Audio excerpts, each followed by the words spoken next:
Baik, selamat berjumpa kembali dengan Bambang dari Kiat Hidup Channel. Kali ini yang kita ingin share adalah bagaimana langkah-langkah menjadi orang yang rendah hati, yang humble. Ternyata humble ini bukan perkara mudah, tapi bagaimana kita memulainya dengan sesuatu yang sederhana. Ada 20 langkah ternyata. Yang pertama adalah kalau kita ini humble, rendah hati. Ya, rendah hati loh ya, bukan rendah diri. Jangan membandingkan diri sendiri dengan orang lain. Ya. Orang ingin lebih baik itu adalah dibandingkan dengan diri sendiri. Jadi hari ini lebih baik daripada hari kemarin dan hari esok akan lebih baik dari hari ini. Itu sebetulnya esensi dari competition. Jadi memperbaiki diri sendiri, bukan memperbaiki dengan orang lain. Kalau dengan orang lain itu hanya sekedar ya supaya ada temannya. Yang kedua, jangan berkompetisi melawan orang lain. Kembali lagi nih. Jadi membandingkan itu ada di dalam competition. Ya. Yang ketiga, hargai kelebihannya orang lain. Kalau orang itu memang lebih bagus dari kita, ya acungi jempol. Kalau perlu jempolnya 4 naik semua. Ya. Itu menjadi penyemangat kita untuk memperbaiki diri. Yang keempat, dorong dan dukung mereka yang lebih lemah dari Anda. Kalau orang yang lebih kuat, tidak perlu didukung, dia sudah kuat. Yang perlu didukung dan didorong itu adalah orang yang lebih lemah daripada kita. Yang kelima, mengakui kesalahan. Artinya, ini sepele nih. Mengakui kesalahan itu adalah menunjukkan bahwa kita ini memang punya kelemahan.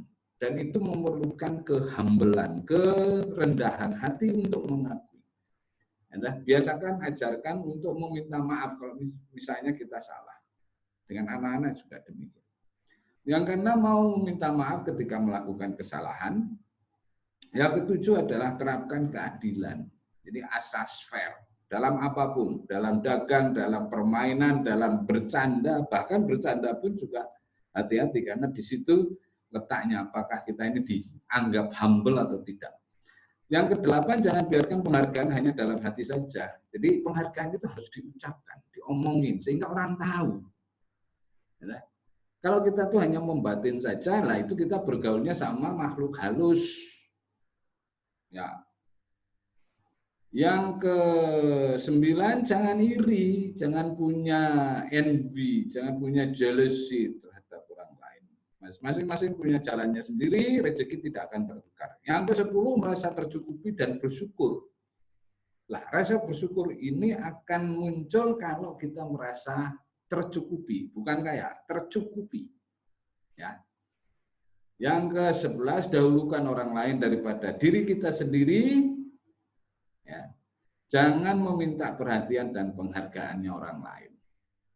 Ya. Hargailah diri sendiri. Perlakukan orang lain sebagaimana Anda ingin diperlakukan. Jadi sama, equal. Artinya jangan mencubit kalau kita tidak ingin dicubit.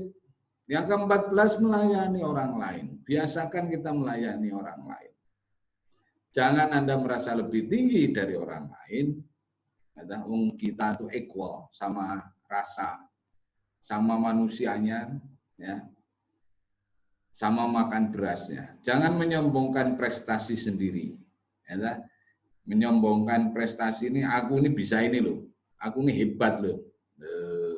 Itu kan hebat menurutmu. Tapi beda dengan memberikan atau mengomongkan atau membicarakan kontribusi. Kalau memberikan kontribusi itu artinya kita pede, ya, confidence. Sombong itu belagu. Biarlah orang yang menilai kekuatan dan sifat positifnya kita, jadi jangan kita menilai diri sendiri.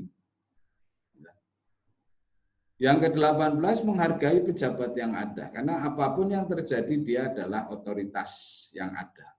Ya, hargai. Mau jelek, mau bagus, orang di atasannya kita ataupun pejabat yang kita pilih. Jadi ya hormati dong pilihannya. Kalau Anda tidak mau misalnya jadi RT ya, hormati RT-nya, Anda juga ikut milih. Kalau Anda nggak suka dengan RT-nya, ya Anda sendiri yang harus jadi RT. Ya. Bertemanlah dengan mereka yang lama atau di bawahnya Anda, jadi jangan membeda-bedakan. Yang ke-20, selalu berterima kasih kepada yang suka membantu atau melayani Anda, bahkan hal yang terkecil sekalipun. Ini adalah sifat-sifat atau perilaku ya yang kita harapkan bisa dilatih ya, baik terhadap diri sendiri ataupun terhadap keluarganya kita. Bagaimana menjadi orang yang rendah hati, humble. Baik, terakhir jangan lupa untuk subscribe di Kiat Hidup Channel, sharing, caring, dan networking. Terima kasih.